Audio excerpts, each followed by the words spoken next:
चाहिँ यो साथीहरूसँग चाहिँ धुरपाटन घुम्न जाने क्रममा छु। विशेष गरी हामीसँग चाहिँ करिब 9 जनाको यात्रु हामी छौँ। अहिलेसम्म 5वटा बाइकहरू छ। हामी यहाँ आइसकेका छौँ भने 4वटा बाइक चाहिँ पारी अझै आउँदै हुनुहुन्छ पछाडितिर। तपोभूमि भन्ने ठाउँ चाहिँ त्यहाँ हामी विशेष गरी प्युठानदेखि बिहान 7 बजेबाट चाहिँ करिब यात्राको सुरुवात गरेका थियौँ। अहिले पछिल्लो समयमा लगभग 2 बज्न लागिरहेको छ। यो 2 बजेको समयमा गुल्मीसम्म चाहिँ आइपुगेका छौँ।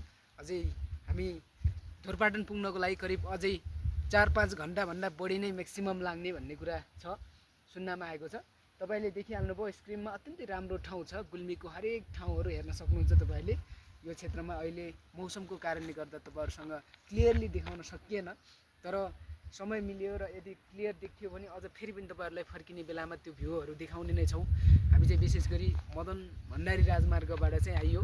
यो बाटो चाहिँ अत्यन्तै राम्रो छ। पारी स्क्रिनमा देखिहाल्नुभयो, पारी यस्तो पहाड खोलेर पनि भित्ता खोलेर पुरै डबल रोड पिच बनेको रहेछ।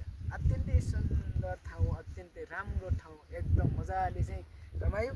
तपाईँहरू पनि घुम्न आउनु होला। हामी त आइसक्यो होइन, हामी अझै जानेछौँ। त्यहाँ धुरपाटनमा धेरै कुराहरू चाहिँ छ भन्ने कुरा आएको छ। त्यहाँका विशेष कुराहरू पनि तपाईँहरूलाई देखाउने छौँ। अहिलेलाई भने चाहिँ यति नै है त।